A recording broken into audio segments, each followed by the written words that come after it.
All right, so how's it going, man? How you holding up? Doing pretty well. Hanging in here, getting a chance to work on some music. How about you? I'm doing well. Just back home in San Diego. You said you're staying in Philly now?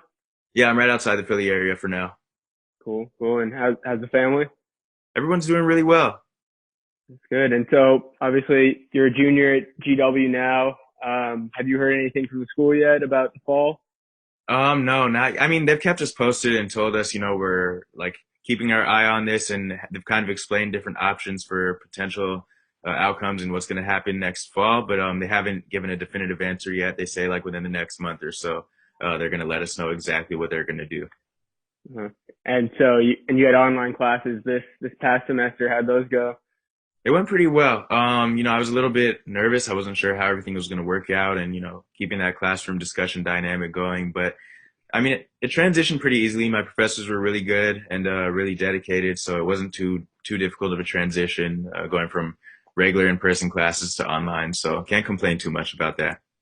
Cool. And so what do you think's going to happen with all this? You think we'll be back in at what when do you think we'll be back in school? Uh, I don't know, to be honest. I mean, next semester might actually end up being my last, so I kind of have a feeling it's going to end up being online, just from what I'm hearing from other schools out west, and knowing that I go to GW, but so many students come from around the country where they're still going to be locked down this fall. So, I mean, I have a feeling that online is at least going to be a pretty prevalent option for a lot of students. Mhm. And so how have things opened up out in Philly? How, cause I know obviously the economy's opening up all across the country, but, what's it like out there right now? From what I've heard, some businesses are preparing to open up. It depends. Like on the East Coast, like Washington D.C. is staying pretty closed for now, from what I've heard. But I haven't been there since leaving school. And then, I mean, here, to be honest, I've just been staying home, isolating, staying locked down, being responsible. So, not sure Yeah. exactly when everything's going to open, but I'm definitely going to wait for things to kind of relax a little bit. Yeah, I feel that. I went for a walk yesterday, out here and there were a lot of people out on the beaches and stuff. It's busiest I've seen it in a while. So Really. yeah, it was pretty surprising, but yeah, so let's get to the music. Obviously you got your single Friday, Akhala. Is that how do you say it? Yeah, it's Akhla. Akhla. So you mind just talking a little bit about that single? What can fans expect? Yeah, so this is a song that I made the beat for this past winter when I was actually in Israel. It's kind of cool. I started on something before I left, and then had some time while I was actually in Israel to work on the beat. So really capturing sort of a Middle Eastern and North African vibe with it, throwing some Hebrew slang in there, always representing the West Side. So it's an upbeat track, something fun, bring in the summer, get it started. And so how has it been going with the recording and all that during all this? Have you been able to record pretty easily during Yeah, I've actually quarantine? And Yeah, it's been nice. Like I have a setup and everything, so I've been able to record my music, mix and master. So it's actually coming pretty clutch that, throughout the years I've worked on that aspect of my craft as well, because now I'm able to do it all myself from my home, and be responsible. But I mean, I've had a good amount of time to work on music, and now that school's finished up, I anticipate having a lot more time. nice, yeah. So and obviously you and I go way back. Yeah. I still remember when you dropped Distant Lights back 5 years ago. I think it's almost 5 years now. Yeah. So just talk a little bit about the progression over these last 5 years, how you've grown as an artist. Yeah, so I feel like it's really funny because sometimes I do go back and listen to my old stuff, and I've been rapping for a while, putting out music for a while, and a lot of the earlier tracks aren't available anymore, but I still have access to them. And then songs like "Distant Lights" that I released 5 years ago, going back and listening to it, it's like for me, it's a little bit hard as an artist because I'm like, man, I could have done this different. I could have, if now I could revisit that song, I would go back and change this aspect of the beat. But at the end of the day, that's a snapshot of where I was in the moment, and I liked it a lot at the moment, and it kind of gave me that confidence to keep going. And I feel like for me, I've shifted a lot as far as production and trying a lot of different styles, as far as beats, as far as really getting into mixing and learning how that can actually like enhance a song and change the feeling of a song. And then obviously like lyrically, just the more I've had different experiences and been inspired to rap about them, the more it's changed. So from a style and from a lyrics perspective, who've been some of your influences? So growing up, I listened to a lot of different types of music. So I kind of have this multi-genre background of stuff that actually inspires me to actually get behind, the mixing board, the keyboard, the microphone, and produce and write music. So from like Bob Marley, reggae, listening to like Sam Cooke and Richie Valens, oldies, listening to all sorts of different international music, Israeli music too. That's all stuff that inspires me because I like hearing how people can express themselves, represent where they're from, and kind of add that sort of authenticity to their own music.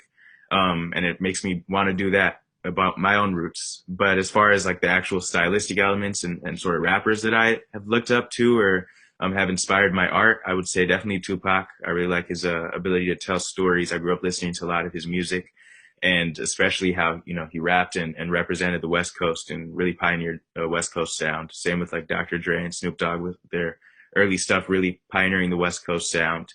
And then also, like Wu-Tang Clan, having that collective like group effort of, I'm not really from the East Coast. Like I moved around being a Navy brat, and never have I lived in New York. But when you listen to them, you can kind of get that feeling and understand where they're coming from. So that's something that I really appreciate. And just that sort of authenticity and the way that they work together as like a collective throughout the years and incorporated so many different sounds, but still stayed true. And so obviously a lot of your music, you talk about Israel and the pro-Zionist movement. How did you get involved with that? And just what kind of influences that had on you? Yeah, so for me in my music, I try to talk a lot about my own personal experiences and my roots. And I think that Israel's part of that. So growing up, my parents always raised me to be very proud of who I am, my identity as a Black Jewish man. And part of being proud of that identity is that connection to a homeland, so connection to Israel. Despite the fact that, throughout the years, Jewish people have been separated depending on where they grew up. Like, for example, my dad being from the Soviet Union, being separated from certain elements of his Jewish heritage because Jews were persecuted, but still recognizing that there is this place in this land that we have now to be thankful for, where Jews can connect to our heritage and sort of reconnect to this part of us and part of our identity that we've been persecuted for. And instead now we can take pride in that. So for me, that's what I try to do. I try to empower and uplift those voices of my people. And so I know you're also involved with Hallel out there, and then you're a member of GW for Israel. You mind talking about your involvement with them a little bit? Yeah, definitely. So again, for me, going in, I had moved around a lot. Obviously, I know you from SDJA, San Diego Jewish Academy, San Diego. Shout out. So I kind of had this Jewish background and wanted to continue that going into college. But that wasn't always the case, depending on where I was living. Like when I was up in Oceanside, I didn't go to Jewish school, really wasn't super involved in a Jewish community. And didn't necessarily, didn't go to Jewish school either when I was in part of high school out in Philadelphia. So for me, I definitely wanted to take advantage of that opportunity with Hillel to be involved in my community. So that's how I sort of got involved there, going to Shabbat dinners, going to different events, becoming an engagement intern for Hillel my sophomore year. And then GWI kind of came also like early on in my college career, just as GW for Israel. I joined as a freshman representative, and it was really important for me to highlight not only like political things going on, but cultural things and different cultural events that we could do to represent Israel in a light that I feel like a lot of people don't get. So I feel like I occupied like a really cool space where I have a lot of responsibility being Black and Jewish, and also being connected to Israel with my brother having planned to make Aliyah, and now he's actually living in Israel to represent these different communities and different events. So the following year, I was like the director of the cultural programming for GW for Israel. We did a lot of cool events with the Greek community on campus. So I'm doing and Greek and Cypriot community on campus as far as different Mediterranean cultures and how, they blend. We did a really cool celebration of Sig, the Ethiopian Jewish holiday that's, recognized in Israel, which was really cool. And hosting all sorts of speakers who have different opinions on Israel, from political issues to, just cultural celebrations to social events where we could get to know each other. Nice. And so, have you been involved with the music community, with the Israel movement? Yeah, definitely. I think that even me just addressing that aspect of who I am in my music has drawn a lot of interest from people who can relate to it, who my message kind of resonates with them, and also people who inspire me. So I think when I released my song Diaspora, that was definitely like a key moment in that, even though I talked about, I've never been one to kind of hide my identity, but Diaspora definitely was like a turning point in the sort of my way of sort of addressing the, topic of Israel and connection to that homeland, based on my experience in college. And then, yeah, I think networking with different Jewish leaders has definitely influenced me and made me have a stronger connection to my identity and really inspired me to keep making the type of music I do. Yeah, and so you talked about Diaspora. That music video blew up. It's got, I think, over 40,000 views on YouTube. What was that like when that came out? That was really cool for me. It was shocking. Like I remember I actually filmed it on the Hasbara Fellowship's trip. I squeezed in some time in between all the different like amazing activities and speakers we heard from to go and like get different shots. Because I'd actually it's actually funny if you want me to, I could go into like the process of making that song a little bit. Yeah, Um, yeah.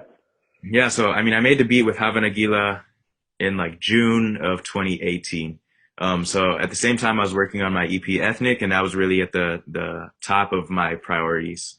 That was at the top of my list, was getting that EP done. But I made this Hava Nagila beat with that, West Coast bounce to it. So I knew I was like, this could be something really cool. I'm gonna set this aside because I definitely want to use it. And finished up Ethnic. After that came out, I was going back and I wanted to revisit that Hava Nagila beat that I made. And the first thing that kind of came to my mind was like, I'm a proud part of the diaspora. In my heart, I hold Jerusalem in Africa. And kind of going off that experience and that whole, concept of being Black and Jewish and part of these diaspora communities that have been forced out of our homelands and forced to cope, to assimilate, and to adapt, to live in the diaspora, but still recognizing the importance of holding on to our homeland. So what I ended up doing was, I had plenty of experiences in college as far as anti-Semitism, anti-Israel, events that happen. And for me, the song was like, you know what? And, my entire life with anti-Semitism, anti-Israel sentiments, and all sorts of racism. So this song was like, you know what? I'm going to not allow these other people to take our narratives. I'm going to own this for myself, recognize who I am, and represent that on this song. So I wrote it in a few days. Like usually what I do when I write a song is after I have the beat and the idea, I'll write like a draft and then I'll go back and tweak it throughout the week, and actually performed it for the first time before I even had a chance to record it at this Hallel holiday party on December 4th, 2018. I still remember the date. And I was, eager to see how like reception was going to be, but people loved the song. It really resonated with them. Certain lyrics, I could see different people's reactions. So I knew, I was like, all right, this could be really big if I, record it, make it sound right, do a video for it, and put it out there. So ended up going on this trip to Israel, maybe a month later, and filming this on that trip. And then I dropped it, I think 3 days after I came back from Israel. Just a bunch of my friends circulated it. Different people picked it up. They felt like it really told a story that they could relate to. I've had a lot of different people come up to me and mention certain lyrics about certain communities, diaspora communities that I talk about, and say, I never expected someone to really bring this up in a rap song, but it's dope. So for me, that was like a turning point in realizing, wow, like I can use my voice to talk about my personal experiences, but also connect them to other stories that have influenced me. And with that song, it's I've seen you've gotten a lot of positive support, but there have been people that are obviously against the movement. How have you dealt with negative feedback, negative comments on all of this? Yeah, so it's actually kind of funny because I probably got a wave of like positive feedback first, then I got a wave of negative feedback, still with like a lot of positive feedback, and then since then a lot of the negativity sort of died down and just more positive stuff.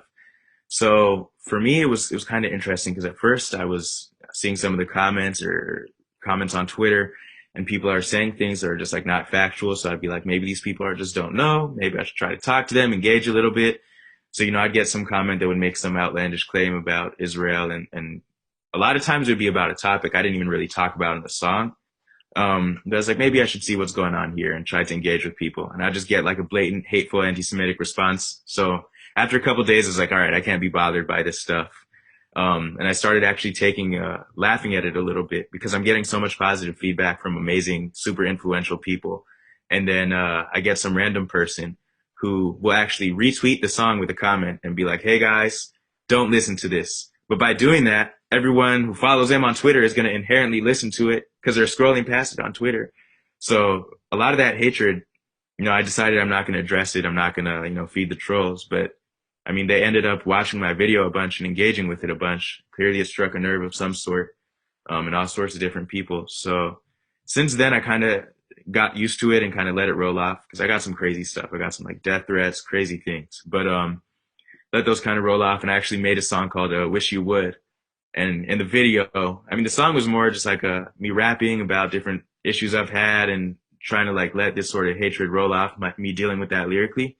But the video, I actually had a little fun with it and made it look like social media templates and incorporated all sorts of different tweets that I got from people that don't even make any sense and kind of correspond with some of the lyrics I said. So I tried to be a little creative with it. Nice. And I saw the video from Hallel Silverman, the mean tweets. How did that happen? How did you get involved with that? Yeah, so shout out Hallel Silverman. Super crazy. I met her at this performance I did for a Digital's conference in Israel last March. I performed, well, not this past March of 2019, because I was in Israel on another trip. Ended up being there at the same time this thing was happening. And I performed my songs Never Again, Yalla, Stereotypes, and Diaspora for this group of, people who are involved in the Jewish world as far as social media and the Israel advocacy world.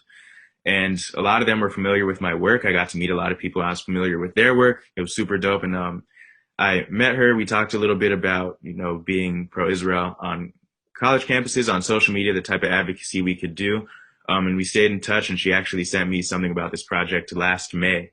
So about a year ago, where she was working on it, and I ended up filming a video and sending it in. And then a couple of days ago, I saw it combined with all these other people, and I was really excited. It was super cool to see that all come together. Yeah, I thought that was a pretty funny video. It's pretty good. And so with sorry, next thing I want to ask about, I got to ask you because the hair. How long have you been growing that out? So last time I cut my hair was actually right after the Diaspora video. So it was like January 2019. So it's been over a year now, 14 months, 15 months. Yeah, it's looking good, man. Yeah, I've been doing it since probably the beginning of the school year. So like August, I don't think I've gotten a haircut. July. But so, yeah, how often do you get people commenting on it when you're just in your everyday life? It depends. For me, I get a lot of older people who are like, "Hey, I haven't seen hair like that since I saw mine in the 70s." And I'm like, "That's what's up." It makes me feel a little bit respected, honored to get that kind of feedback. And then also in Israel, a lot of people, comment, "Oh, I love your afro, dog. Like, I love your afro, man." So it always makes me happy. Awesome. Yeah. And so what next I want to ask about just what's next in the music, for you? I know we talked about the single you have coming Friday, but overall, what can we expect from you in the next couple months? Yeah, so I'm working on a lot of different stuff now. Expect a couple collaborations. I'm going to be promoting them a lot more, talking about exactly with who in the future. So stay tuned. Some people I've worked with, some stuff that I have in the vault. I'm excited, and some completely new stuff, really expanding my audience, still repping the West Coast, but globally you might, catch me on songs with people from overseas, which is exciting. But right now I'm actually, besides the single I'm releasing on Friday, I'm working on another project that's going to be sort of a follow-up to my EP Ethnic from 2018. That was like a 6-song EP, and sort of dealt with topics of like racism, anti-Semitism, more serious topics. And this next EP that I'm working on is going to be 8 songs. It's going to be sort of a follow-up to that, and I'm really excited. Finished most of the production on it. I'm working on a lot of the writing, recording, so you can expect that late summer, early fall, with a single from it dropping soon. So it's going to be dope. Awesome. And also, you originally were Young Gravy, and then you changed your name to Westside Gravy. I think it's how long ago did you change your name? It's been a little while. I need to figure out the exact time frame. I haven't kept too good track. And so what was the thought process behind the name change? Yeah, so mainly it was just, there's another artist with the name Young Gravy, and there was a, little issue about confusion. Both parties were concerned, so we ended up just resolving all the issues and figuring it out. And then here I am. So how'd you come up with the name Westside Gravy? So still, I remember mentioning the Young Gravy in the past. It's $1 million question. Still, the name is $1 million question. Stay tuned for my music. You might be able to pick up on some of the hints, figure it out soon enough. Awesome. Well, thank you for doing this. And yeah, I hope I'll be keeping in touch with you and staying up with the music. So thanks again, man. Thanks, I appreciate it.